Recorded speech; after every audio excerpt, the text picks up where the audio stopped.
Vendrán más.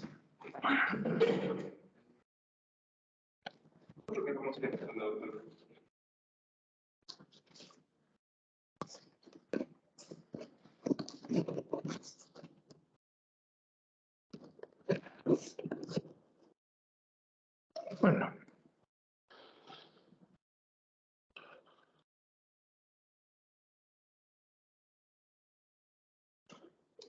Entonces empezamos las clases. Vamos a empezar con hipotiroidismo. El hipotiroidismo se define como un estado clínico bioquímico resultante de múltiples anormalidades estructurales y funcionales que conducen a una deficiente producción de hormonas tiroideas y por consiguiente una concentración sérica y tisular subnormales de estas hormonas tiroideas. Bueno, hablamos con la presentación, pero Es un poco oscuro.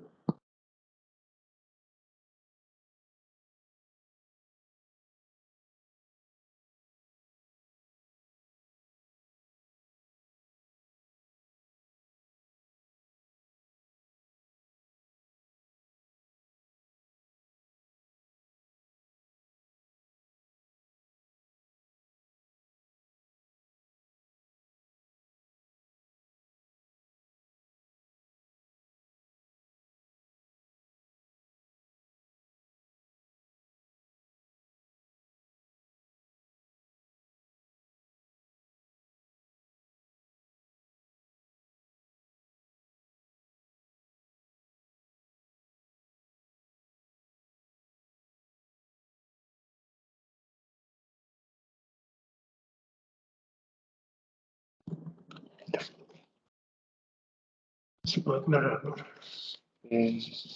parece que es porque ya. Bueno, sí, ya, perfecto. Ok, ya. Podríamos intentar cambiar las diapositivas desde acá, o sea, con el mouse. ¿Se acuerda que acá podía cambiarse? Ajá. Ya, perfecto. Empezamos nuevamente.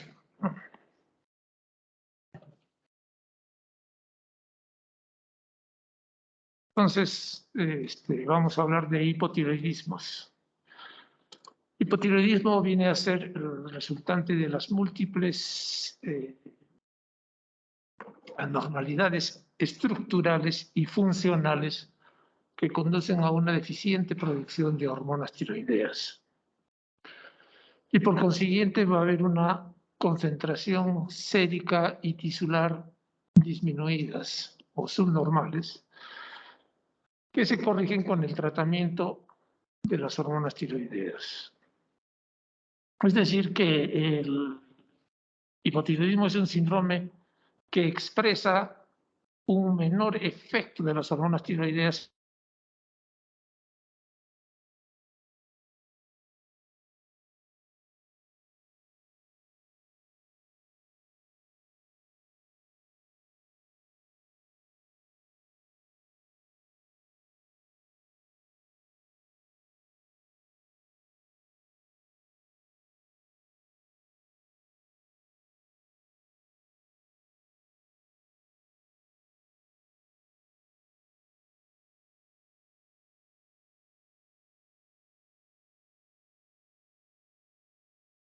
Y señor, ¿pueden hacerla así? O sea, para trabajarlas. cercanas. A ver, vamos a ver. Sin utilizar el mouse.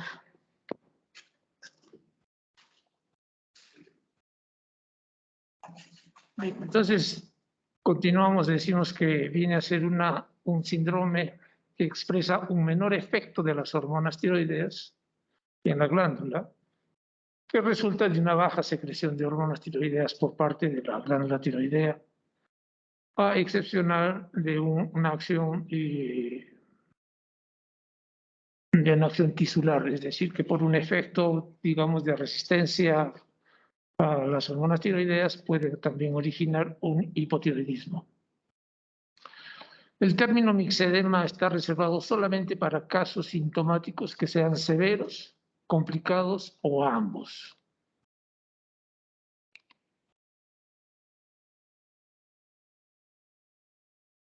El síndrome de hipofunción tiroidea está bastante frecuente, aunque muchas veces resulta subdiagnosticado debido a una escasa expresividad clínica, razón por la cual los pacientes no consultan o bien lo hacen con algunos signos no característicos que llevan al médico a pensar en otras patologías, como sucede, por ejemplo, en la ganancia de peso, en los pacientes que tienen torpeza mental y que equivocadamente vamos a pensar de que pueda tratarse de una demencia o de un estado de depresión. Entonces se calcula que alrededor del 10% de la población anciana y además de esta población del 10%, el 7% generalmente son mujeres. Entonces decimos que el hipotiroidismo es la alteración funcional más común de la tiroides. Supone el segundo motivo endocrinológico de consulta, después de la diabetes mellitus tipo 2, y afecta sobre todo al sexo femenino, en una proporción para algunas series de 5:1 y para otras series puede ser mucho más, alcanzando incluso una prevalencia del 4% y hasta el 16% considerando el hipotiroidismo subclínico.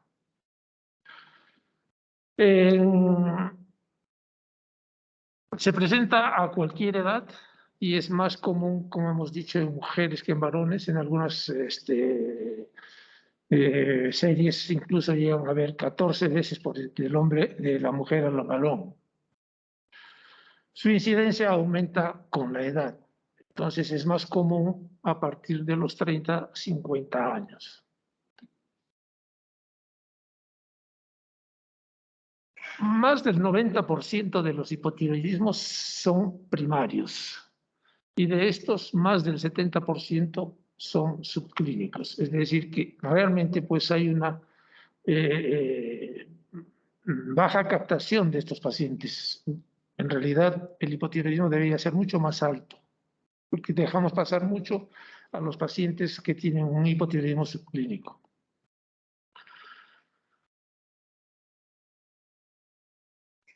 El más frecuente viene a ser el hipotiroidismo tiroprivo o ocioso, que comprende el 95% de los casos. Este hipotiroidismo tiroprivo o ocioso significa que la glándula es la que está dañada, ¿no? Es el hipotiroidismo primario. Y el 5% restante corresponderían al trofoprivo, es decir, a los tipos secundarios y terciarios, donde estaría localizado a nivel de las glándulas hipófisis o del hipotálamo. Uno de cada 4.000 pacientes o recién nacidos pueden tener un hipotiroidismo, de 4.000 a 5.000. Y el hipotiroidismo no diagnosticado puede estar presente en un buen porcentaje, sobre todo de pacientes ancianos. Por lo que hemos dicho de que puede ser mucho más frecuente la frecuencia y la incidencia de hipotiroidismo a nivel mundial.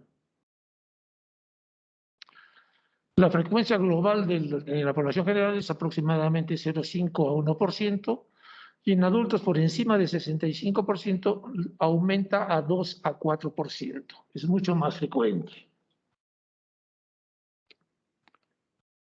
En cuanto a la clasificación, vamos a tener una clasificación de acuerdo a su inicio, es decir, en el momento en que se presenta esta patología, en congénito o adquirido. Congénito, si el paciente nace con un hipotiroidismo congénito, o si se adquiere después del nacimiento.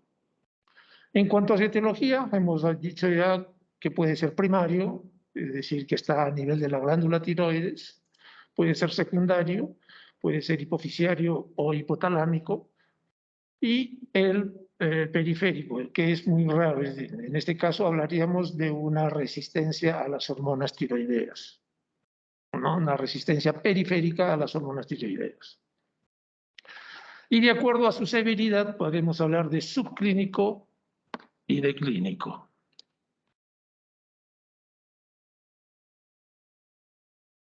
Entonces, hablamos de primario, que es el más frecuente y representa el 95% de casos y es debido generalmente a afectación primaria de la glándula tiroides. Es decir, que está producido por problemas propios de la glándula y que van a ir a la destrucción de los folículos tiroideos. La histopatología evidencia lesiones variadas, ¿no? Con reemplazo de los folículos por inflamación, esclerosis o cualquier otro factor que va a determinar destrucción de la glándula.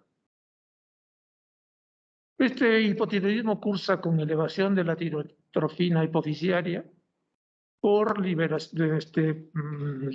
del freno ejercido por la tiroxina y de la triiodotironina, que están disminuidas o ausentes. Es decir, que cuando no hay producción de T3, de T4, no va a haber quien frene la producción de TSH, por lo tanto va a aumentar.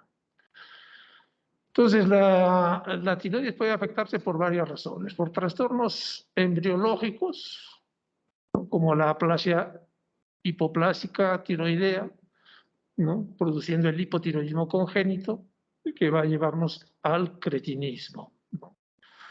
O por deficiencia en la biosíntesis hormonal, que puede ser por falla heredofamiliar de enzimas que intervienen en la producción de hormonas tiroideas, que generalmente van a ocasionar cretinismo por atacar al recién nacido, o bien si lo hacen después del desarrollo del sistema nervioso, van a llevar a un hipotiroidismo infantil. La producción hormonal también puede fallar por un déficit de yodo. Hemos visto el bocio endémico, por ejemplo, y que nos va a llevar a una disminución en la producción de hormonas o sustancias bociógenas que también van a llevarnos a una producción menor de hormonas tiroideas. ¿No? A todo esto llamábamos en la primera clase de un bocio o de un hipotiroidismo endémico, que solamente se dan en estas zonas. También puede ser por extirpación o destrucción de la glándula. El tratamiento quirúrgico, por ejemplo, de un cáncer tiroideo con una tiroidectomía o de un hipertiroidismo con tiroidectomía, en la cual se va a sacar más de las 3/4 partes del órgano, van a producir una destrucción, una ausencia de células que van a producir hormonas tiroideas y por lo tanto van a producir un hipotiroidismo. El yodo radioactivo también va a destruir la glándula tiroides, así como la radioterapia, por ejemplo, con cobaltoterapia, también va a producir un hipotiroidismo. Enfermedades autoinmunes, ya hemos visto en la clase anterior cómo la tiroiditis de Hashimoto va a llevar a la destrucción de las glándulas tiroideas y por ende a un hipotiroidismo. Hemos visto la tiroiditis de Riedel, la tuberculosis o cualquier problema que vaya a dañar las células tiroideas van a llevarnos a un hipotiroidismo. El hipotiroidismo secundario por afectación de la tiroides o de la hipófisis, ¿no? Entonces, en este caso, la tiroides va a estar sana, pero la que se va a destruir es la adenohipófisis, que se va a ver privada del estímulo de la tirotrofina y secundariamente pues va a elevarse la TSH con disminución, en este caso va a haber una disminución de TSH y disminución de las hormonas tiroideas. Entonces, y el terciario ya por un daño a nivel del hipotálamo, en la cual va a haber una disminución de la producción de la hormona liberadora de tirotrofina y por consiguiente va a haber una disminución del TSH y también disminución de T3 y de T4. Si nosotros tuviéramos TRH, podríamos hacer el diagnóstico diferencial entre un hipotiroidismo secundario y un terciario. Si tenemos TRH y colocamos TRH al paciente por vía endovenosa o vía subcutánea, si fuera secundario por daño a nivel de la hipófisis, no se producirían hormonas. Pero si el daño fuera en hipotálamo, al colocar el TRH sí se va a elevar el TSH y por lo tanto vamos a demostrar que el daño está a nivel hipofisiario o hipotalámico. Entonces, todas estas causas que ustedes ven en la diapositiva pueden estar, ¿no? Vemos las tiroiditis, el iatrogénico por tiroidectomías o por yodo radioactivo, algunas drogas como las tianamidas, aminodarona, las enfermedades infiltrativas, ¿no? El hemocromatosis, sarcoidosis, el hipotiroidismo congénito, hipotiroidismos transitorios en caso de las tiroiditis. En los casos de hipotiroidismo secundario central vamos a tener los tumores, los adenomas hipofisiarios, los craneofaringiomas, cirugía también a ese nivel de la glándula hipófisis, enfermedades infiltrativas como sarcoidosis, la hipofisitis linfocitaria, un problema de tipo autoinmune que puede ir acompañado incluso con alteraciones autoinmunes en otras glándulas, como glándulas suprarrenales o ovarios, ¿no? Y el hipotiroidismo periférico, que está dado generalmente por la resistencia a las hormonas tiroideas, ¿no? Es un hipotiroidismo bastante raro, pero siempre también hay que tener en cuenta. En este cuadro nosotros vemos que la sintomatología, ustedes la conocen mucho más que nosotros, puesto que ustedes han hecho hace poco semiología, ¿no? Entonces, ¿qué es lo que vamos a ver en un paciente con hipotiroidismo? ¿Qué nos va a venir refiriendo? Nos va a venir refiriendo generalmente un paciente que tiene debilidad, cansancio, sequedad de la piel, caída de cabello. Pues son pacientes que tienen dificultad para concentrarse, una mala memoria, se van a nos referirnos a estreñimiento. Algo que es muy característico que nos diga el paciente es la sensación de frío, es lo que le llaman intolerancia al frío, ¿no? Una facies específica, lenta, abotagada, aumento de peso. El apetito nos va a referir que tiene una disminución del apetito, disnea, ¿no? La voz ronca, que también es otra característica, pero ya en pacientes que tienen un hipotiroidismo avanzado. Muchas veces estos pacientes vienen con alteraciones menstruales como oligomenorrea o amenorrea y que van a ir a la infertilidad inclusive. El cabello va a ser seco, quebradizo, ¿no? El paciente va a estar con tendencia al sueño, disminución de la libido, dolor precordial muchas veces y calambres musculares. Entonces, toda esta sintomatología el paciente puede venir. No todos los pacientes vienen con esa sintomatología, pero es lo más frecuente.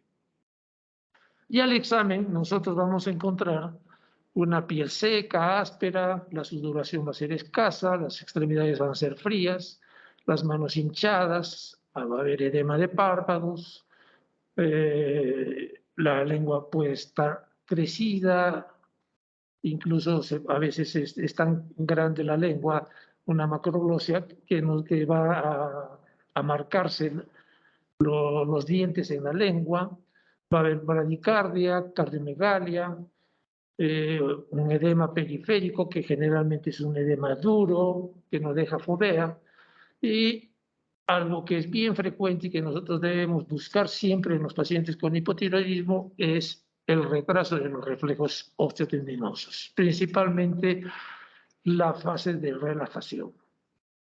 Otro signo muy característico del hipotiroidismo es la caída de la cola de las cejas.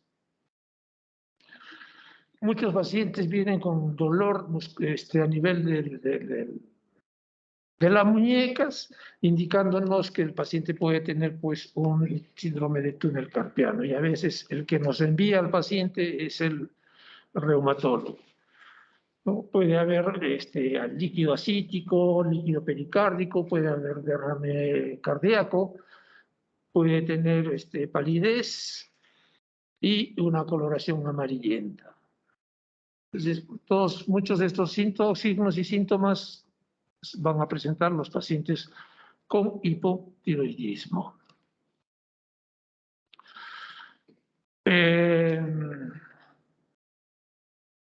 El hipotiroidismo congénito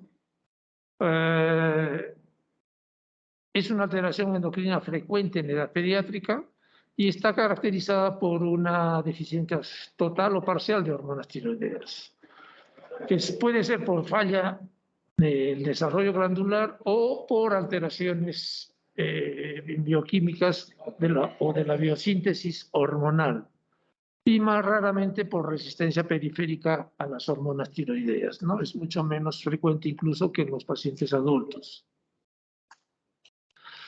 Entonces, en este cuadro vemos cuáles son las características de las causas de hipotiroidismo congénito, ¿no? Tenemos hipotiroidismo primarios en las digenesias tiroideas, tenemos la disformogénesis, ¿no?, que puede estar alteraciones en el atrapamiento, en la organificación, en la deshalogenación de las iodotironinas, en el acoplamiento, en las alteraciones de la tiroglobulina, etc. Cualquier causa que pueda estar originando una alteración en la producción de hormonas tiroideas. Pueden ser factores transplacentarios como el yodo radioactivo, por ejemplo, en pacientes gestantes que les hemos dado yodo radioactivo pueden dañar la tiroides. O pacientes que reciben antitiroideos de síntesis como el metimazol, por ejemplo, que pasa la barrera placentaria y puede dañar también la glándula tiroidea del feto. Dentro de las causas secundarias tenemos hipoplasia tiroidea, déficit selectivo de TSH. Y terciario, alteraciones del desarrollo del hipotálamo y déficit de TRH. Hay un error en la diapositiva que es hipoplasia hipofisiaria, ¿verdad? No tiroidea.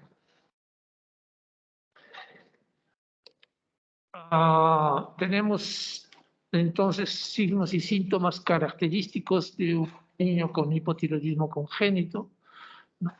Pues un peso mayor de 3,500 al nacer, generalmente la fontanela posterior va a estar aumentada, más de 5 milímetros, va a tener una ictericia prolongada, mayor de 7 días, una piel seca y moteada, hernia umbilical, una distensión abdominal, letargia, hipotermia, constipación, cianosis periférica y dificultad para alimentarse. Las manifestaciones clínicas en estos niños se instalan de una manera progresiva y se pueden ser diagnosticados hasta el primer mes de vida. Hay que hacer un tratamiento temprano, un diagnóstico temprano, porque estos pacientes, si no se los trata antes de los 3 meses, queda con daños cerebrales ya permanentes y van a llegar al cretinismo. En niños y adolescentes vamos a tener pues una detención del crecimiento, incremento de peso, disminución en el rendimiento escolar, trastornos puberales como puede ser tanto pubertad precoz como una pubertad tardía y androgenización. Y muchas veces puede asociarse a un síndrome de ovario poliquístico. Los signos clínicos más frecuentemente observados son bocio en las 2/3 partes y retardo del crecimiento, ¿no?, en estos niños. El bocio generalmente es un bocio difuso y de consistencia aumentada, pero un 20% de casos en niños y adolescentes puede ser tipo nodular.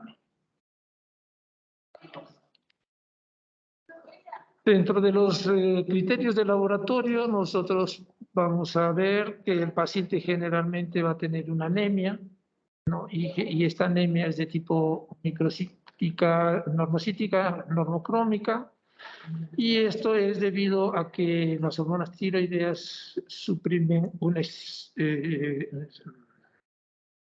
mejor dicho, hay esta falta de hormonas tiroideas suprimen el estímulo para la eritropoiesis. Entonces, esos pacientes van a tener una anemia. Asimismo, se ha visto de que en los hipotiroidismos, como es, sobre todo con Hashimoto, por ejemplo, como es una enfermedad también de tipo autoinmune, entonces también puede haber alteraciones autoinmunes contra las células parietales gástricas, ¿no? Lo que se llama una anemia perniciosa por disminución de la vitamina B12. En cuanto a la glucosa, también hemos visto de que los pacientes tienen una disminución de la absorción intestinal de glucosa y que pueden llevarnos a hipoglicemias. Las hormonas tiroideas tienen una acción también de hormona contrarreguladora de insulina, así como lo es el glucagón, lo es la hormona de crecimiento, el cortisol, la adrenalina. También las hormonas tiroideas tienen una acción de ser una hormona contrarreguladora de insulina. Entonces, si faltan estas hormonas, también puede haber hipoglicemia. Los lípidos también van a estar aumentados, sobre todo a predominio del colesterol, pero también puede estar aumentado los triglicéridos. Y si esto aumenta, vamos a tener un aspecto lechoso del suero de los pacientes.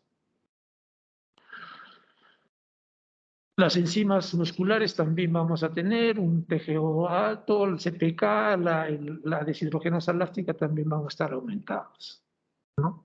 Entonces, también en todo paciente con hipotiroidismo siempre hay que pedir pues, su glucosa, su hemoglobina, y colesterol, triglicéridos y las enzimas, sobre todo musculares.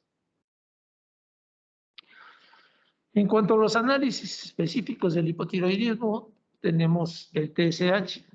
Ya hemos dicho de que si no hay hormonas tiroideas, no va a haber quien bloquee la producción de TSH, por lo consiguiente el TSH se va a seguir elevando. Entonces vamos a encontrar un TSH ultrasensible elevado, un T4 libre disminuido, con un perfil lipídico aumentado, sobre todo el colesterol. Va a haber una hiponatremia, sobre todo de causa dilucional, porque hay retención hídrica, hipoglicemia y una serología con anticuerpos positivos, principalmente anticuerpos anti-TPO, o sea, anticuerpos antiperoxidasa. En cuanto al tratamiento de estos pacientes, hablamos de que se utiliza pues la levotiroxina, ¿no? Es el único tratamiento que tenemos. Antiguamente había la combinación de de T4 con T3, pero se veía que había una mayor producción de hipertiroidismo iatrogénico. Entonces, ya a nivel mundial se ha quedado en que todo el tratamiento debe ser única y exclusivamente con T4 libre, o T4 con levotiroxina, ¿no?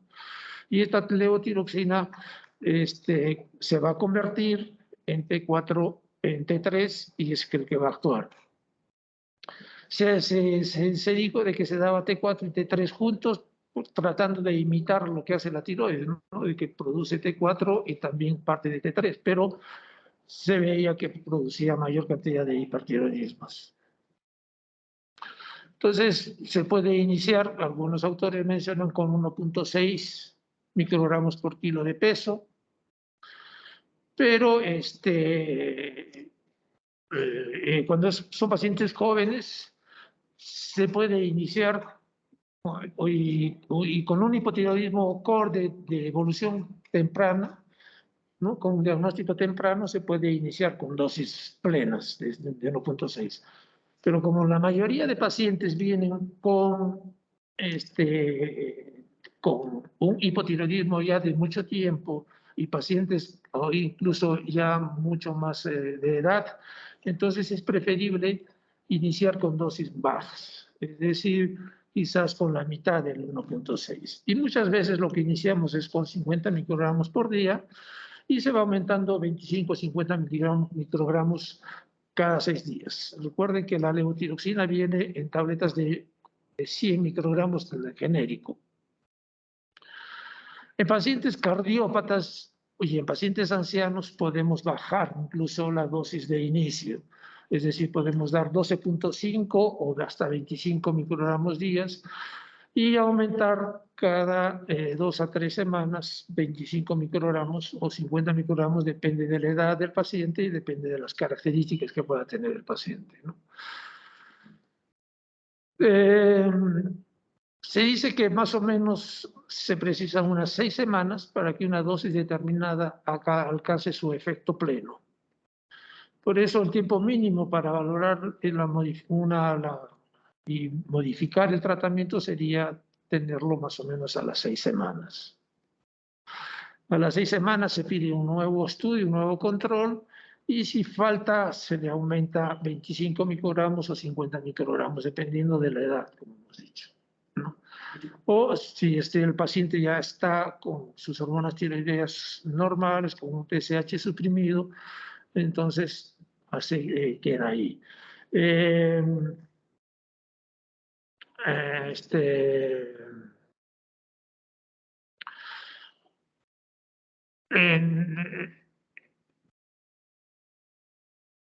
en algunos casos, por ejemplo, en casos de pacientes embarazadas, nosotros aumentamos la dosis debido a que estos pacientes gestantes aumentan su metabolismo. Entonces, la dosis que llevaban antes de la gestación va a quedar corta y generalmente se aumenta hasta un 30% de la dosis que estaba recibiendo el paciente. Entonces, ante todo gestante hay que aumentar. ¿Por qué? Porque si no le aumentamos, esta paciente va a tener problemas, sobre todo de pérdida del producto.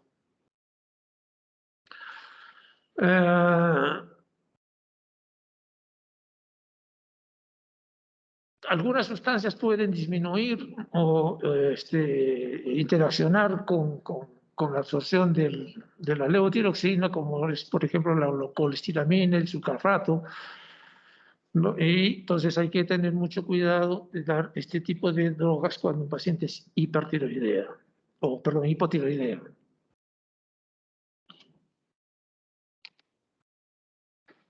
Hay una entidad que nosotros llamamos el hipotiroidismo subclínico. Y este hipotiroidismo subclínico se define como el trastorno que ocurre en individuos generalmente asintomáticos y que se caracteriza por el hallazgo de cifras elevadas de TSH con niveles normales de hormonas tiroideas. La mayoría de pacientes son asintomáticos o son oligoasintomáticos, pero pueden tener manifestaciones inespecíficas para hipotiroidismo, como por ejemplo la ganancia de peso, la piel puede estar pálida, puede tener frío o la piel seca, puede tener cierto grado de astenia o lasitud, puede haber cierto grado de constipación y a veces no es muy evidente, entonces no se hace mucho énfasis o mucho caso en estos pacientes y consideramos que puede ser por otras causas, porque una obesidad puede ser por otra cosa, entonces no hacemos los estudios. Pero ante todos esos ligeros síntomas que pueda tener un paciente, hay que pedir hormonas tiroideas y a veces encontramos entonces un TSH ligeramente alto con un T3 y un T4 en valores normales y esto nos hace diagnóstico de un hipotiroidismo subclínico. Hay todavía controversias en cuanto es el valor que debemos de considerar para un hipotiroidismo subclínico. Lo cierto es que tiene que ser un valor más alto que lo que nos dice el examen de laboratorio, y la mayoría de autores coinciden en que hipotiroidismo es hasta 10 miliunidades por litro. A partir de 10 miliunidades por litro podríamos empezar a dar ya un tratamiento de este paciente. No. Hay que tener presente que el TSH puede variar en personas mayores, no siempre es lo mismo. Por ejemplo, hasta los 65 años el valor de TSH es considerado hasta 4.5. Entre los 65 y 80 años consideramos que el valor normal de TSH puede llegar hasta 7, es decir, un poco más alto. Y en mayores de 80 años puede llegar a ser hasta 10. Entonces, un paciente de 80 años no podemos considerarlo un hipotiroidismo subclínico si tiene 8 o 9. Entonces, por eso es que algunos autores consideran que el hipotiroidismo subclínico debe ser hasta 20. Pero en personas menores de 65 años, el valor es hasta 10.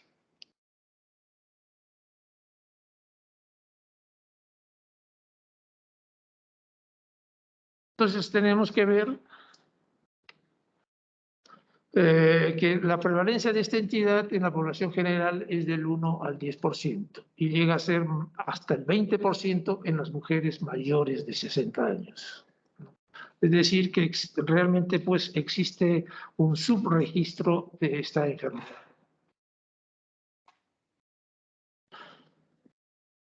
También hay que ver qué otras situaciones pueden ir acompañadas de un aumento discreto de TSH. No todo TSH elevado nos va a decir que es un hipotiroidismo subclínico. Entonces tenemos que evaluar a ese tipo de pacientes, porque generalmente los pacientes con hipotiroidismo subclínico, o muchos de ellos, la causa puede ser un Hashimoto y ese paciente va a ir al hipotiroidismo clínico. Entonces, ¿qué causas pueden ir? La cirugía de tiroides, por ejemplo. Vamos a encontrar de repente un TSH ligeramente alto, los pacientes que han recibido yodo radioactivo, pacientes que han recibido algún tipo de radiación en el cuello, o pacientes que se están recuperando de alguna enfermedad no tiroidea, estados de resistencia a hormonas tiroideas, el adenoma productor de TSH nunca es muy alto, es suficiente que esté ligeramente elevado para decir que hay más bien un hipertiroidismo, la insuficiencia renal, el déficit de glucocorticoides y algunas enfermedades psiquiátricas agudas pueden ir con un TSH ligeramente alto. Y algo que es mucho más frecuente aún son errores de laboratorio.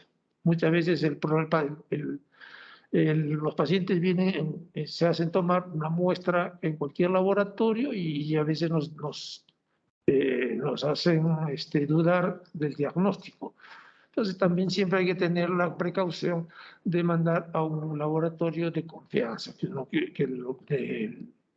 un laboratorio que ustedes crean por conveniente, que es un laboratorio que hace bien sus exámenes.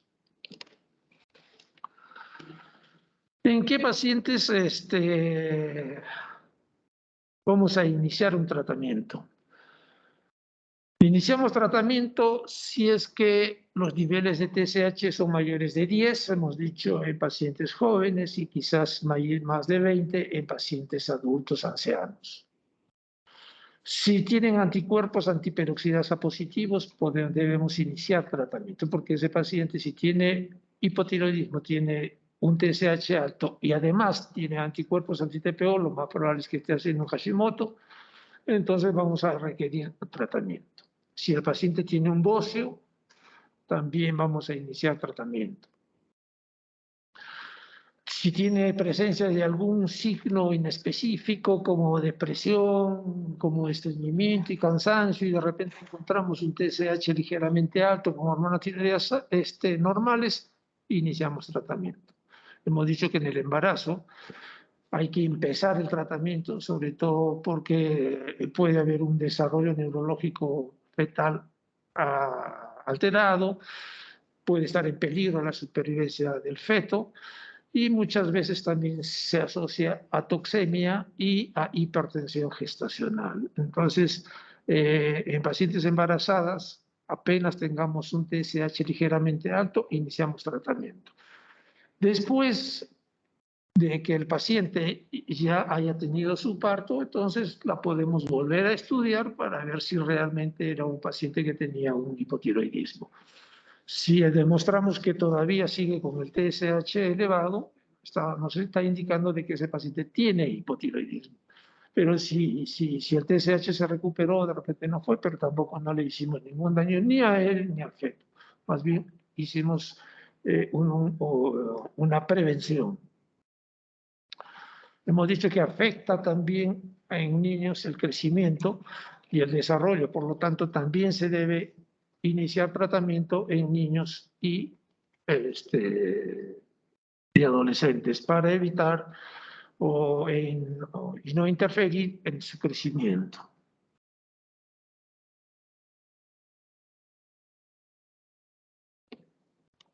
Entonces, podríamos considerar el tratamiento si el paciente tiene un hipotiroidismo por causas determinadas, por ejemplo, un hipotiroidismo autoinmune, un post-yodo radioactivo, o post-radioterapia, o post-tiroidectomía subtotal.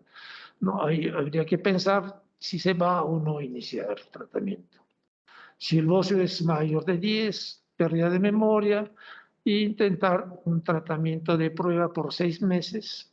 Y en pacientes también que tengan una dislipidemia también se puede intentar iniciar tratamiento y después reevaluar a los 6 meses. Existen dudas en pacientes con cardiopatía isquémica, con arritmias y con osteoporosis. Eso hay que plantearlo bien para ver si es que no vamos a agregar o agravar el cuadro de estos pacientes. Lo mismo en mayores de 60 años. Hay que tener mucho cuidado porque podemos desencadenar un cuadro de arritmia o un cuadro de infarto de miocardio.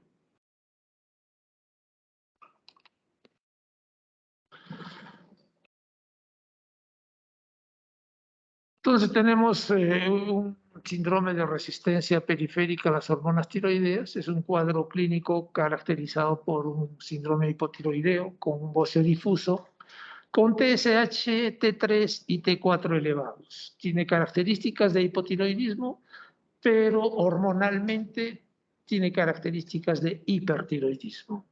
¿Por qué? Porque sencillamente las hormonas tiroideas no actúan bien a nivel de la glándula, a las células periféricas, entonces nos hace pensar que ese paciente tiene un hipotiroidismo, pero su función de T3, T4 está normal. Tampoco va a suprimir el TSH porque hay una resistencia también en ese lado, y entonces vamos a encontrar un TSH también alto. Entonces vamos a ver que es un paciente que tiene signos y síntomas de hipotiroidismo, pero con un TSH y un T3 y un T4 aumentados. Generalmente son niños con malformaciones, con defectos congénitos como sordomudez, deformaciones de las epífisis óseas con defectos de crecimiento y deformaciones de los miembros. Esto es, pues, son casos rarísimos. En la literatura se han descrito 60 casos.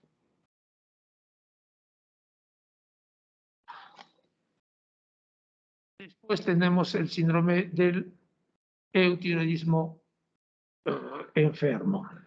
Son pacientes que tienen, en lugar de tener un T3, tienen un T3 reversa. Y esto se da porque justamente algún tipo de enfermedades van a hacer que disminuya la producción de T3, pero hacia la conversión del T3 reversa, ¿no? Entonces vamos a encontrar estos pacientes con este tipo de patologías. Son pacientes que no tienen alteración hipotiroidea, pero sí encontramos alteraciones a nivel del T3. Y generalmente son pacientes que han estado gravemente enfermos, pacientes que han estado en cuidados intensivos, etc. Y finalmente hablaremos de la complicación más severa del hipotiroidismo, que es el coma mixedematoso, ¿no? Es la complicación más grave del hipotiroidismo, es un cuadro grave con alta mortalidad, a pesar de los adelantos farmacológicos y con la asistencia de hormonas tiroideas de la industria farmacéutica endovenosa y la posibilidad de una asistencia respiratoria mecánica que existe en la UCI. A pesar de todo eso, la mortalidad sigue siendo alta. Por suerte es bastante raro encontrar estos pacientes y tenemos que ver que generalmente van a tener un factor desencadenante, que puede ser una infección de piel, puede ser un infarto miocardio, puede ser una cetoacidosis diabética, cualquier factor que esté produciendo o requiriendo mayor cantidad de hormona tiroidea. Pero son pacientes que tienen que dejar de tomar la medicación durante muchos años, mucho tiempo, y tener estos factores desencadenantes. Entonces, se ve pues, en pacientes que presentan una incapacidad para comunicarse de una manera adecuada, se presenta en el 1% de los casos, pero su mortalidad pues, es del 50 a 70%, y las situaciones de estrés van a desencadenar un cuadro de coma mixedematoso. Ya hemos dicho que cualquier estrés puede desencadenar un cuadro de este tipo. Entonces, ¿qué vamos a encontrar? Va a ser un paciente con hipotensión, con bradicardia, con hipoventilación, con hipotermia y en ocasiones incluso puede haber convulsiones. Hemos dicho que estos pacientes tienen que entrar en una admisión hospitalaria y los signos de mal pronóstico pues, son edad avanzada, sepsis, un paciente que tiene una infección severa. Si normalmente una sepsis puede matar al paciente, con mayor razón si es que se ha complicado con coma mixedematoso. El infarto agudo de miocardio, hipotensión, hipotermia que no responde en 3 días es un factor de mal pronóstico, y la bradicardia inferior a 44 latidos por minuto también es un factor predisponente para un mal pronóstico. ¿Qué medidas se tienen que tomar en estos pacientes? Entonces tenemos medidas generales. Son pacientes que van a necesitar una vía aérea adecuada, vigilar siempre su presión arterial, su frecuencia respiratoria, su saturación de oxígeno. Hay que ver una vía para poder pasar las drogas, el tratamiento, administrar oxígeno. Hay que dar glucosa. Hemos dicho que la paciente generalmente puede tener hipoglicemia porque las hormonas tiroideas tienen una acción contrarreguladora de insulina, y si faltan puede ser que nos haga un paciente hipoglicemia. Entonces hay que dar suero glucosado, ¿no? Generalmente al inicio al 50%, que en nuestro caso estos 50 centímetros cúbicos de glucosa al 50% podemos equivaler Lo que tenemos acá en ampollas es dextrosa al 33%. Entonces podemos dar hasta 5 o 6 ampollas de dextrosa al 33% y es como si estuviéramos dándole dextrosa 50 centímetros cúbicos de dextrosa al 50%. Después siempre seguir con glucosa al 10% o glucosa al 5% para evitar que ese paciente nos haga hipoglicemia. También aconseja dar aporte salino porque hay hipotensión, ¿no? Y entonces tenemos que levantar la presión. Y lo que se tiene que hacer es evitar el uso de vasopresores. Es decir, que tanto adrenalina, noradrenalina, dopamina no deberíamos usar en estos pacientes porque puede producir arritmias. Bien,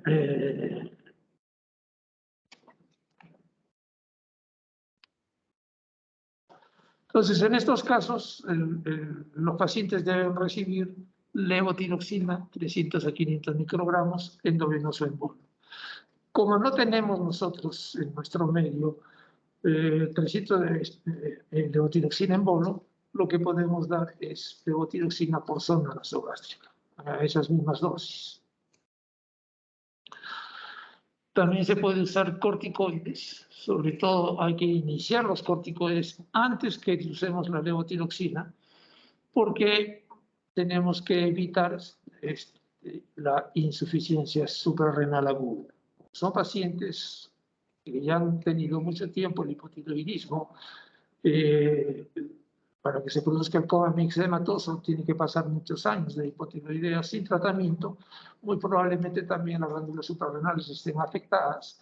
Entonces, si nosotros damos tratamiento brusco sin dar corticoides, podemos desencadenar un cuadro de insuficiencia suprarrenal aguda. Entonces, siempre darle los corticoides, en este caso hidrocortisona, ¿no? 100 miligramos cada 6 a cada 8 horas y después la levotiroxina.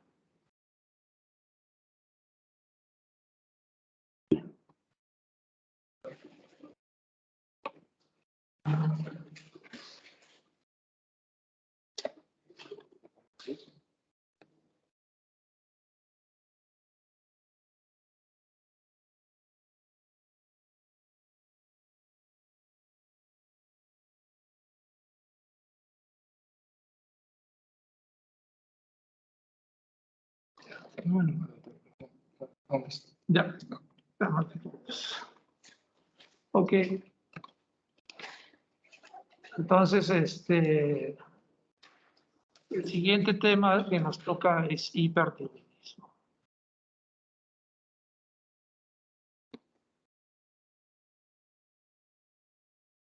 Hablamos de, lo primero que tenemos que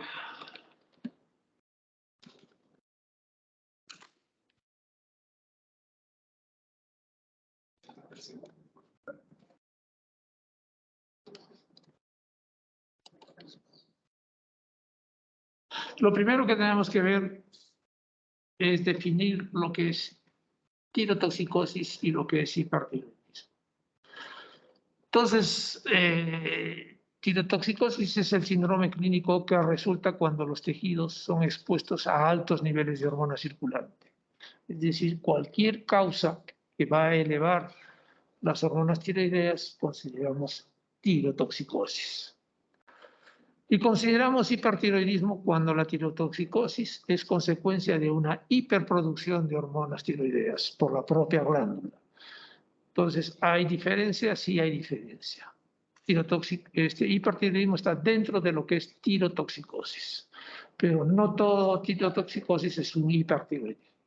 En la práctica, bueno, se acostumbra a decir hipertiroidismo por la costumbre, pero en realidad hay que saber diferenciar esto.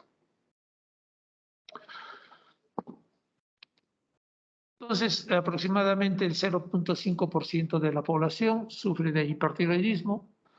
La incidencia en relación al sexo varía con la edad. Antes de los 8 años es igual tanto en hombres como mujeres, pero después de los 45 años la relación aumenta a favor de las mujeres. No sé si es decir a favor o en contra, pero la cosa es que aumenta más en mujeres que en varones en una proporción de 3:1. Su prevalencia es de 1.9 en mujeres en relación a 0.16 en hombres adultos.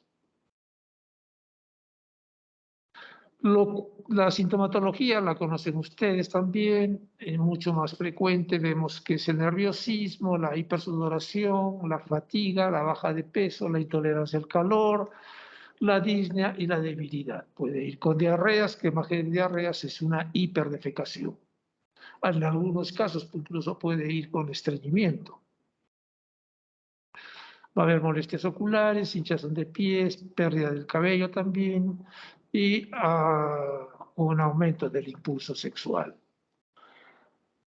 En caso de los dos signos que vamos a encontrar un paciente con una taquicardia, generalmente con bóceo. El paciente nos va a referir temblor. Si lo hacemos estirar y abrir los dedos de la mano, vamos a encontrar que el paciente empieza a temblar, ¿no? Es un temblor o un tremor. Si en caso de un paciente que tiene una enfermedad de Graves, vamos a encontrar los signos oculares, es decir, el exoftalmos con retracción palpebral. Vamos a encontrar de repente, si es también una enfermedad de Graves, un exedema pretibial. Las características de este exoftalmos y retracción palpebral, apenas ingresa el paciente, lo vamos a ver con una fase de susto, va a estar asustado el paciente como si estuviera asustado, y eso es por el exoftalmos y la retracción palpebral.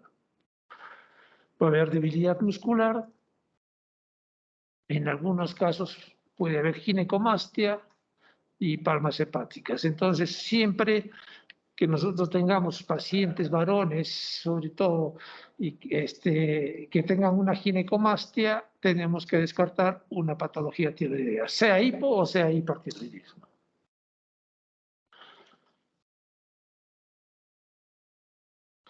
Hay un cuadro denominado hipertiroidismo apático o acinético y se manifiesta, es poco frecuente, de tirotoxicosis, pero se caracteriza por ausencia de los datos clínicos fácilmente reconocibles de hipertiroidismo. Es decir, toda la sintomatología que hemos hablado anteriormente no la tiene este paciente. Y más bien se presenta con pérdida de peso, con debilidad muscular, depresión, letargo, apatía, síntomas cardiovasculares, que puede ir con bóceo, con taquicardia, con arritmias, piel fría, seca y anorexia. Y el cuadro más característico es que este paciente tiene una depresión o una apatía. Es una manifestación atípica de un hipertiroidismo. Si nosotros vemos al paciente, podemos a veces confundirlo más bien con un hipotiroidismo, y cuando hacemos los estudios de hormonas encontramos que es un paciente que tiene más bien hormonas tiroideas altas con un TSH bajo. Muchas veces estos pacientes pueden estar manejados desde el punto de vista psiquiátrico por estado de depresión durante mucho tiempo. Son manejados con antidepresivos y no mejoran, ¿no?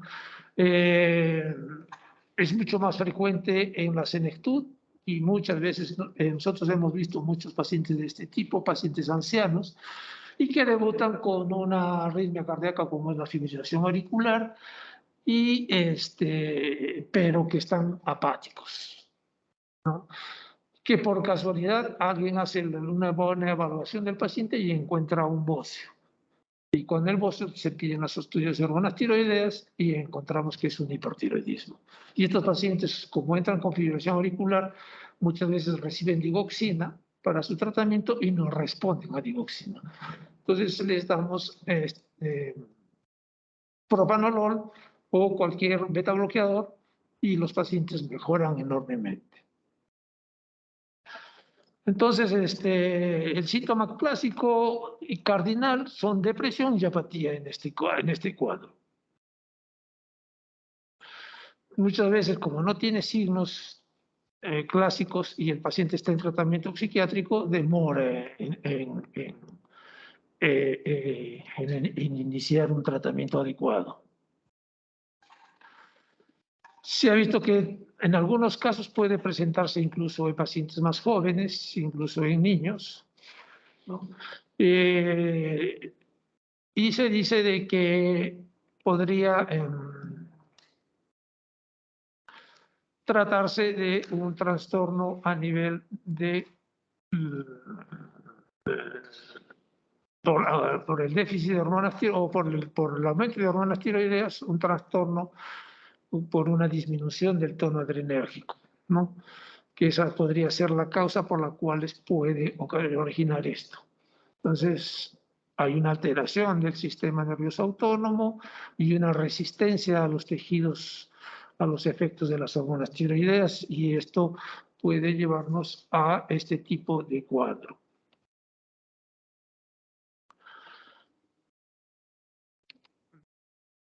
Otro cuadro que no muy frecuente, pero que sí lo hemos visto también, es la parálisis periódica hipopotasémica tirotóxica. Es de baja frecuencia y en esta se produce una gran debilidad muscular, ¿no? Entonces, si nosotros hacemos una evaluación, decimos que los pacientes tienen hay dos grupos de parálisis hipopotasémicas: las parálisis periódicas hipopotasémicas y las parálisis no periódicas hipopotasémicas. Una es debida a una entrada de déficit de potasio al interior de las células y la otra más bien a un déficit corporal total del potasio. Entonces, con la que nosotros tenemos que hacer el diagnóstico diferencial es con las hipopotasiemias periódicas, ¿no?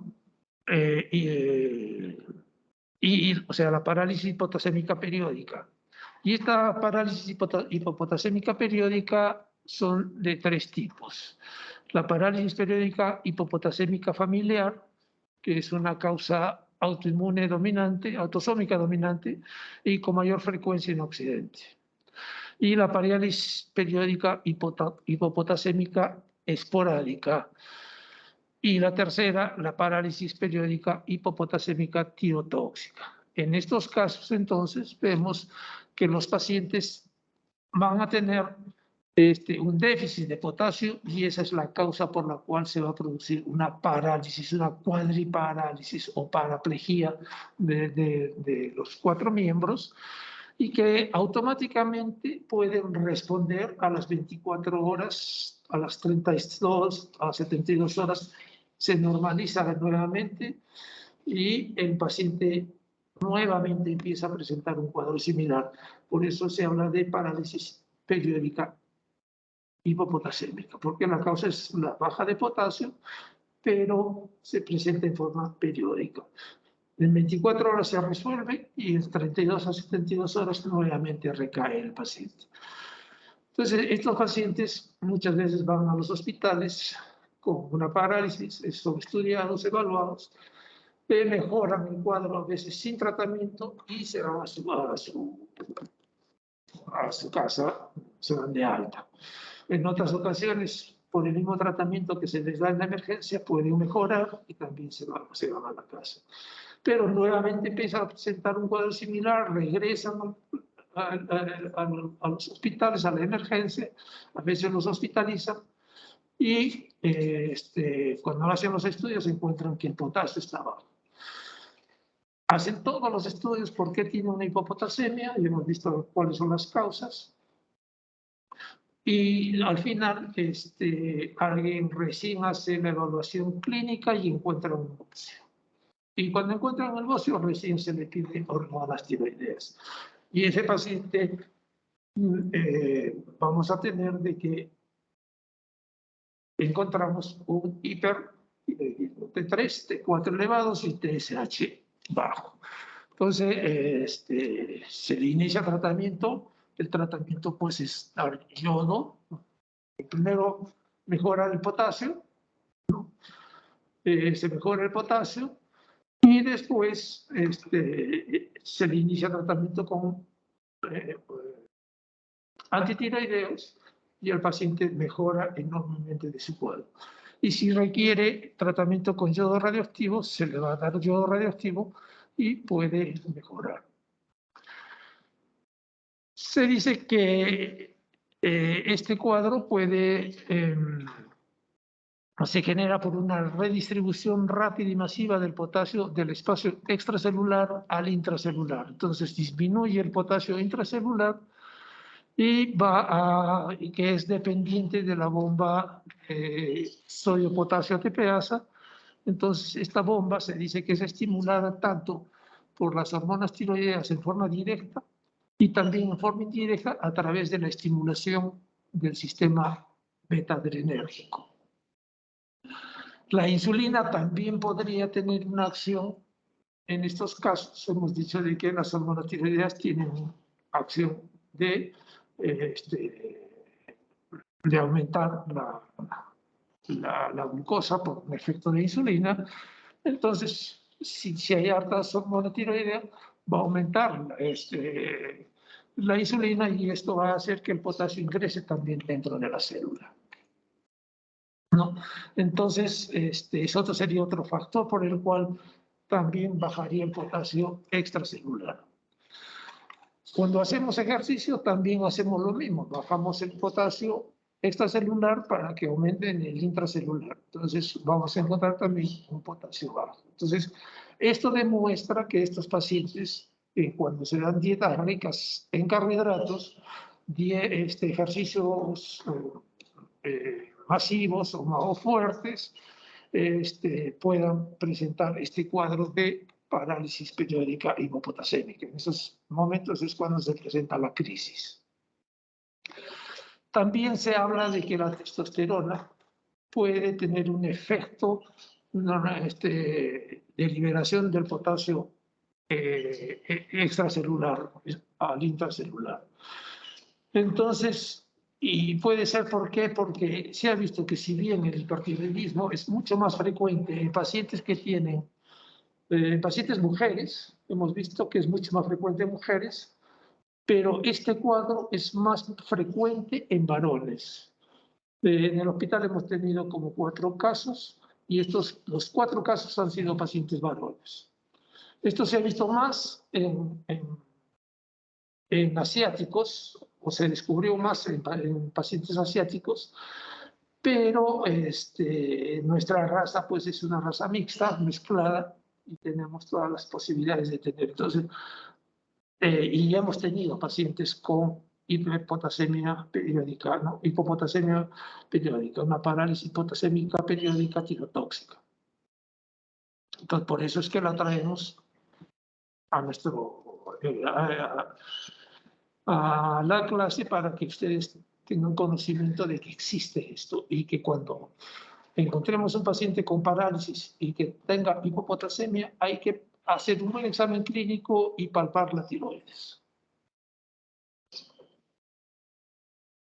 Entonces, dentro de las causas de hipertiroidismo, vamos a tener trastornos asociados a hiperfunción tiroidea y trastornos no asociados a hiperfunción tiroidea. Es decir, lo que llamamos tirotoxicosis y lo que llamamos hipertiroidismo.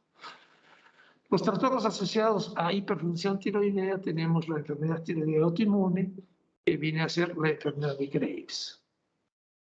Tenemos el tejido tiroideo autónomo, que está en donde está el bocio multinodular tóxico y el adenoma tóxico, o nódulo autónomo. La secreción inadecuada de hormona de TSH, es decir, un adenoma productor de hormonas de TSH, y que va a hacer que se produzca mayor cantidad de TSH, de T4 y de T3, ¿no? Y los trastornos de resistencia hipoficiaria a TSH. También el hipertiroidismo mediado por HCG. Nosotros, que se da en las enfermedades del trofoblasto y como el amólida tiriforme y el coriocarcinoma. Entonces, y los trastornos no asociados a función hipofisiaria, a una hiperfunción tiroidea, tenemos las tiroiditis subagudas, hemos conversado de ella, la granulomatosa, bicarbaína, la indusitaria, silente, la posparto, el hipertiroidismo inducido por yodo, que es el fenómeno de Jones-Bacero, la tiroiditis por radiación, aportes exógenos de hormonas tiroideas, sobre todo en pacientes sobre todo mujeres que tratan de bajar de peso, utilizan a veces hormonas tiroideas y producen, o sea, lo que se llama un hipertiroidismo facticio. Después tenemos el hipertiroidismo ectópico, ¿no? En este caso está el estrumo ovárico, ¿no? O metástasis funcionante de cáncer de tiroides en algún sitio. El estrumo ovárico es un tumor que se produce a nivel del ovario y que tiene tejido tiroideo. Entonces, la enfermedad de Graves es la causa más común. Se origina como consecuencia de anticuerpos inmunoglobulina G circulantes que se van a unir y van a activar la proteína G del receptor de tirotrofina.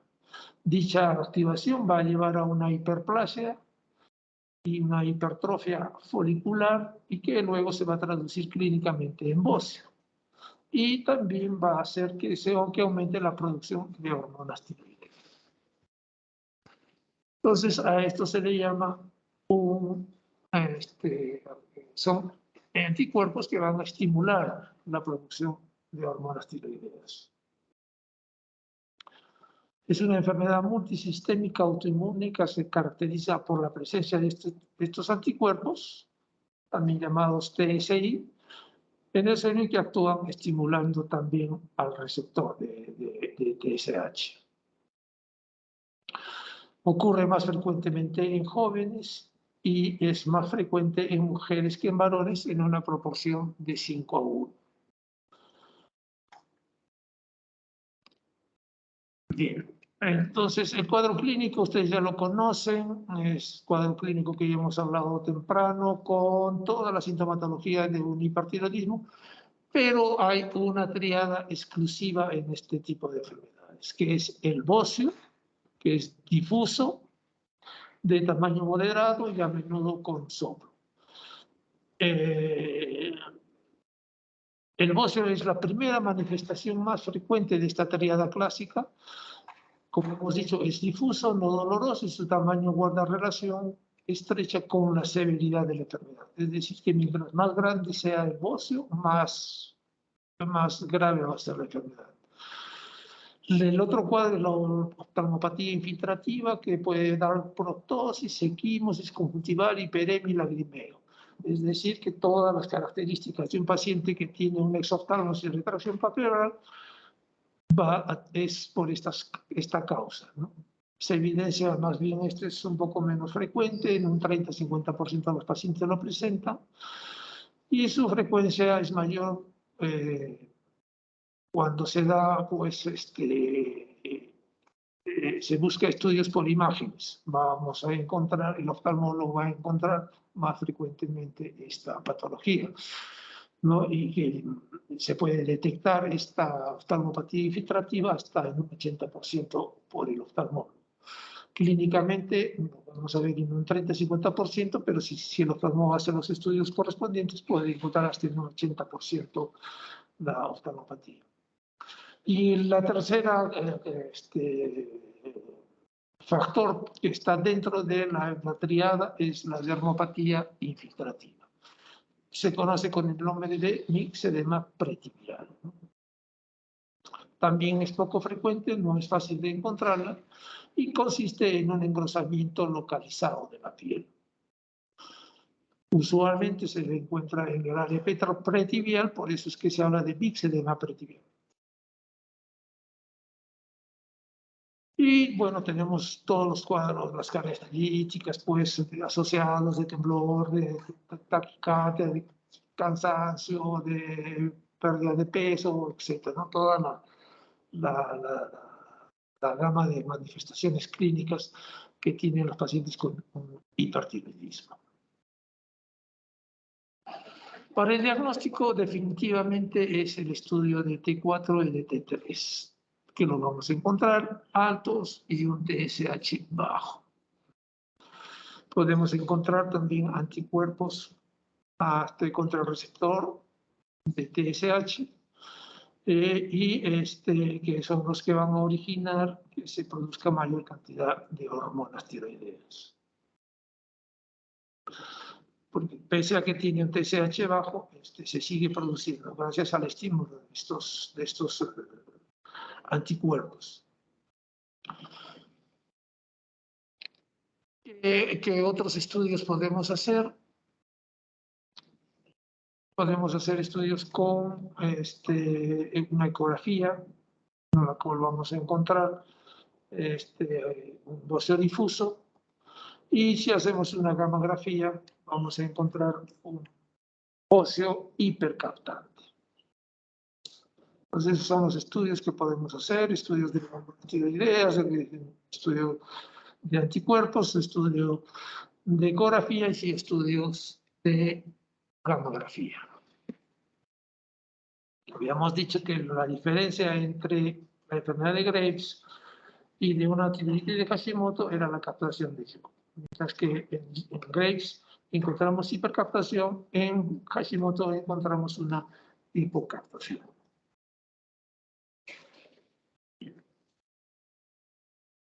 Los antitiroideos son lo que se utiliza en el tratamiento del boseo, del hipertiroidismo.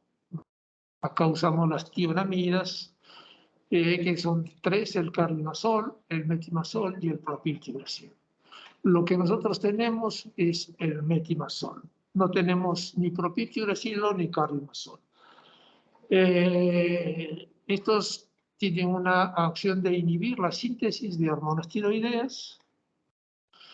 También tienen cierta acción inmunosupresora, por eso es muy conveniente su uso en pacientes con enfermedad de Graves, que es una enfermedad autoinmune.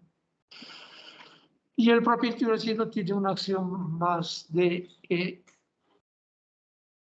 inhibe la conversión periférica de T4 a T3. Hemos dicho que solamente tenemos metimazol acá, pero el propiltiuracilo lo tenemos, existe en Chile y a veces hemos logrado pedir y traer el propiltiuracilo, porque el propiltiuracilo pasa menos la barrera placentaria, entonces sobre todo en el primer trimestre de gestación es recomendado dar propiltiuracilo.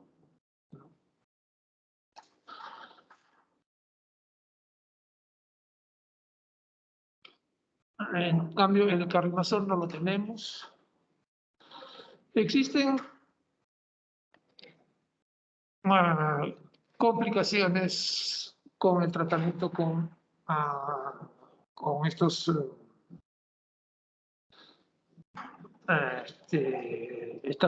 drogas. Principalmente nosotros tenemos los mayores problemas son de agranulocitosis con el tratamiento con metimazol, ¿no? El tratamiento generalmente va a llevar más o menos al eutiroidismo a las 3 a 8 semanas de iniciar el tratamiento. El metimazol viene comprimidos de 5 miligramos y puedes dar un tratamiento de 15 a 60 miligramos, ¿no? Pero el tratamiento cuando se da con antitiroideos generalmente es 1 a 2 años de tratamiento. Y su remisión puede ir desde el 15 hasta el 80%. Entonces, usualmente el 50%. Es decir, que no todos los pacientes que reciben tionaminas van a mejorar. Y muchas veces vamos a tener que utilizar el yodo radioactivo. Se dice que se puede dar pues 10 miligramos de thiamazol en pacientes que tienen un boseo pequeño o que tienen síntomas leves. Y si tiene un negocio grande o síntomas severos, podemos iniciar hasta 20 o 30 miligramos. En algunas ocasiones hemos llegado a dar hasta 40 o 60 miligramos, dependiendo del grado de paciente, ¿no? Dependiendo del grado de hipertiroidismo que tenga el paciente. Mientras más dosis se dé, más posibilidades de tener efectos indeseables. Y dentro de los efectos indeseables que se tiene son el prurito, el rash, fiebre medicamentosa, hepatotoxicidad. Con el metimazol tenemos colestasis, también artralgias, tenemos un cuadro de artritis, un síndrome de lupus, como lupus, pero el que más nos preocupa a nosotros es la granulocitosis. Cuando nosotros encontramos a granulocitosis, el paciente nos va a referir que tiene dolor de garganta y fiebre, inmediatamente el paciente tiene que recibir un tratamiento con antibióticos para evitar que este paciente haga un cuadro séptico. Entonces, lo que tenemos nosotros es el metimazol, pero también podemos conseguir el propiltiuracilo. El metimazol tiene la ventaja que puede dar una sola vez al día, en cambio el propiltiuracilo hay que darle hasta 3 veces al día, ¿no? 100 miligramos cada 8 horas, por ejemplo.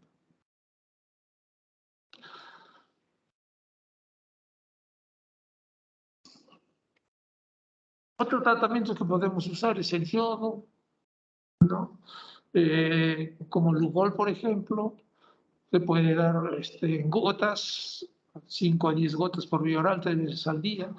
Tiene la ventaja que disminuye la formación de hormonas tiroideas y también disminuye la vascularidad, sobre todo para pacientes que van a ser intervenidos quirúrgicamente de la tiroides, ¿no? Entonces, podemos dar Lugol, podemos dar litio, los corticoides se pueden dar, pero solamente refieren que puede convertir también o inhibe la conversión, mejor dicho, de T4 a T3 en pacientes con Graves. Tienen una eficacia dudosa en pacientes con hipertiroidismo, pero sí se da en tormenta tiroidea. El otro tratamiento es el litio, que bloquea la liberación de hormonas, pero tiene muchos efectos indeseables y su uso es ilimitado. Otros tratamientos tenemos el yodo radioactivo. El yodo radioactivo se da una sola vez, un solo día, se hace el cálculo en base al peso de la glándula que tiene pero es el que tiene más frecuencia de producir hipotiroidismo post-tratamiento. Nosotros antes de dar el yodo, y es lo que recomiendan también los libros, es antes de dar el yodo radioactivo hay que llevarlo a un estado de eutiroidismo paciente, por lo cual se da un mes a 2 meses antitiroideos para poderlo pasar al yodo radioactivo. ¿No? ¿Por qué? Porque si nos damos yodo radioactivo desde el comienzo, hemos visto que puede haber una tiroiditis por radiación y producir de repente un cuadro de tormenta tiroidea. Entonces, preferible es siempre llevarlo al paciente al hipotiroidismo o al eutiroidismo con tiamazol y recién dar el yodo radioactivo. Lo mismo con la cirugía, ¿no? Se puede hacer una tiroidectomía subtotal, pero hay que preparar primero la glándula, hacer antitiroideos y soluciones yodadas 10 días antes de la cirugía.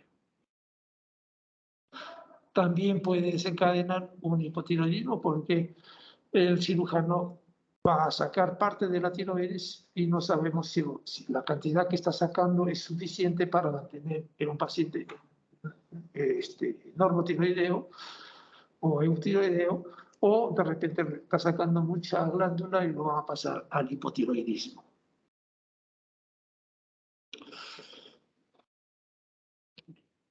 Pues tenemos el segundo hipertiroidismo en frecuencia, es el bocio multinodular tóxico, ¿no?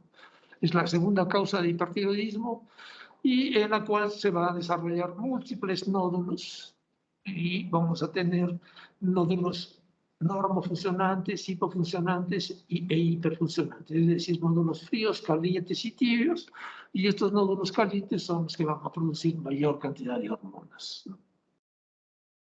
Se dice que se produce por mutaciones en el receptor de TSH y que hace que exista una hiperestimulación del mismo.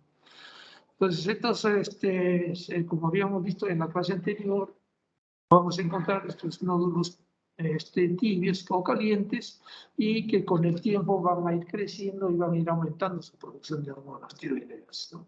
Entonces, al comienzo podemos encontrar un bocio multinodular eutiroideo y con el tiempo podríamos encontrarlo un bocio multinodular hipertiroideo, hiperfuncionante.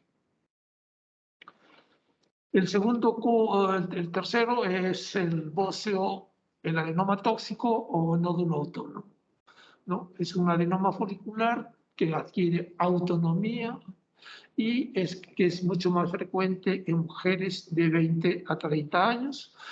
Y también sería la etiología sería igual que el bocio multinodular tóxico por una mutación del receptor de TSH. Después, tenemos el hipertiroidismo debido a exceso en la producción de TSH. ¿No? Es muy poco frecuente. Hemos dicho que se puede dar en dos ocasiones. Por un adenoma hipoficiario productor de TSH, que va a hacer que empiece a producir mayor cantidad de T3 y de T4, o por una resistencia selectiva hipoficiaria al mecanismo de retroalimentación de las hormonas tiroideas. Entonces, decir que hay una resistencia a nivel de la hipófisis no bloquea la producción de TSH.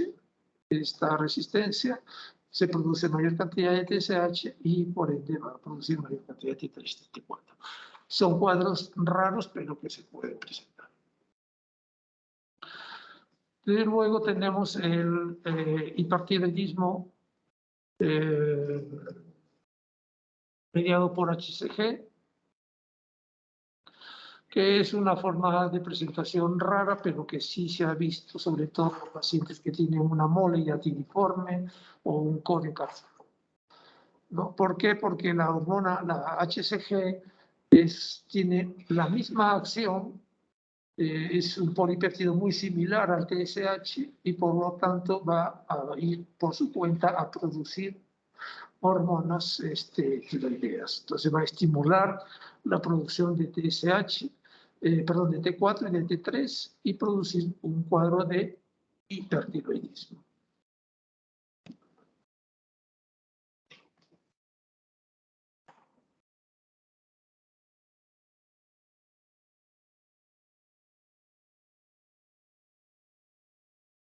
El hipertiroidismo yodo inducido, o fenómeno de John Basedow, se puede producir de forma aguda tras una sobrecarga de yodo, ¿no? Es lo que se llama el fenómeno de John Basedow.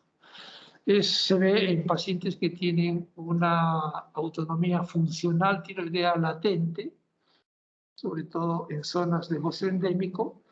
De repente no presentan el hipertiroidismo, pero una vez, porque hay deficiencia de yodo, pero una vez que se les dé el yodo, empiezan a producir mayor cantidad y esto va a ocasionar un hipertiroidismo, ¿no? Entonces, es un cuadro de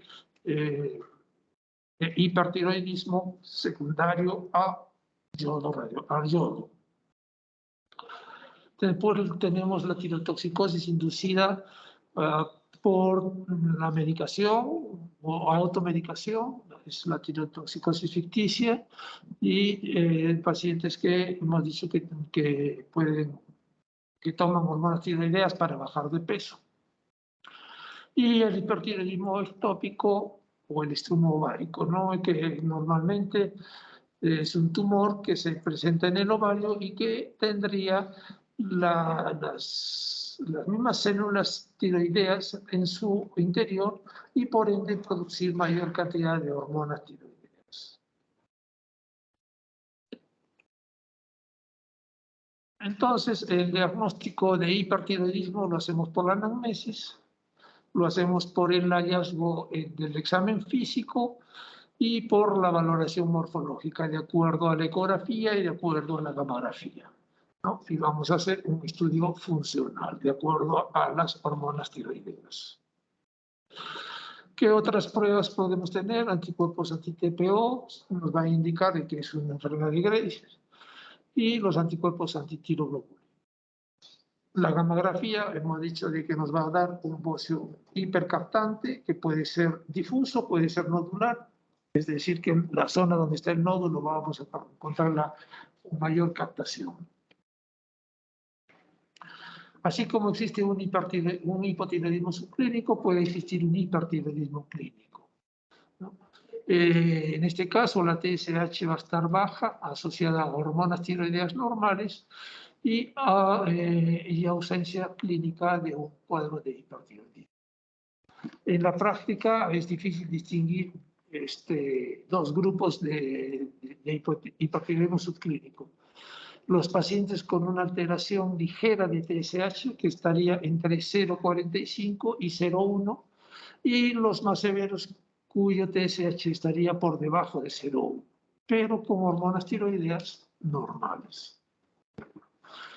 Muchos de estos pacientes pueden pasar a un hipertiroidismo clínico.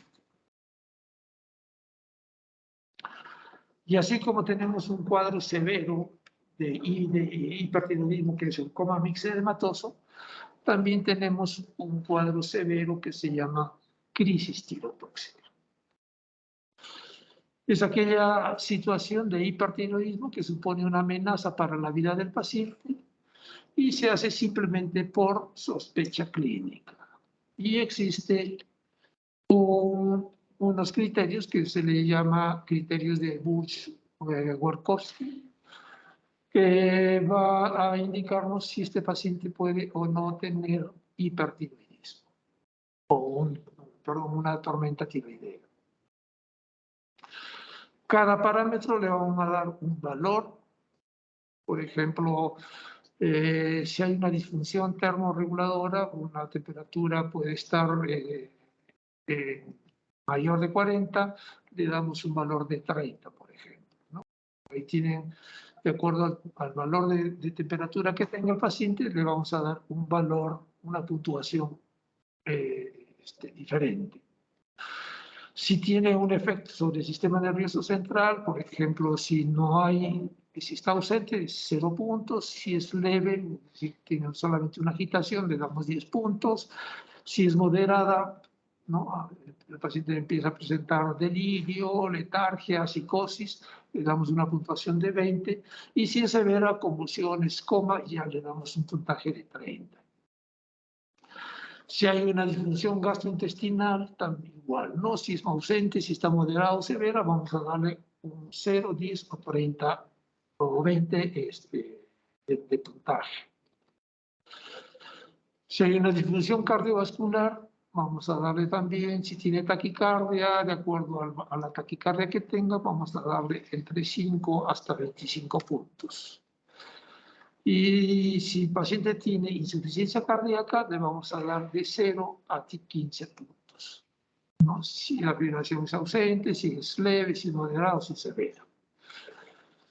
Si la insuficiencia cardíaca, si hay fibrilación auricular, lo mismo. Si está ausente, de 0. Si está presente, 10 puntos.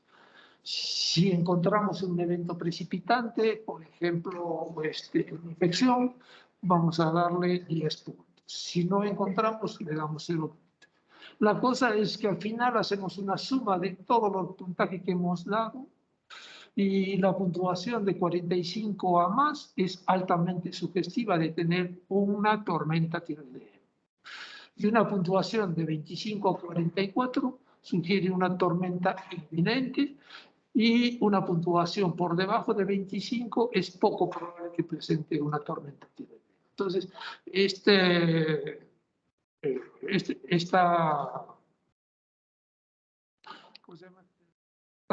estos criterios diagnósticos nos van a permitir decir que este paciente tiene un cuadro de tormenta tiroidea.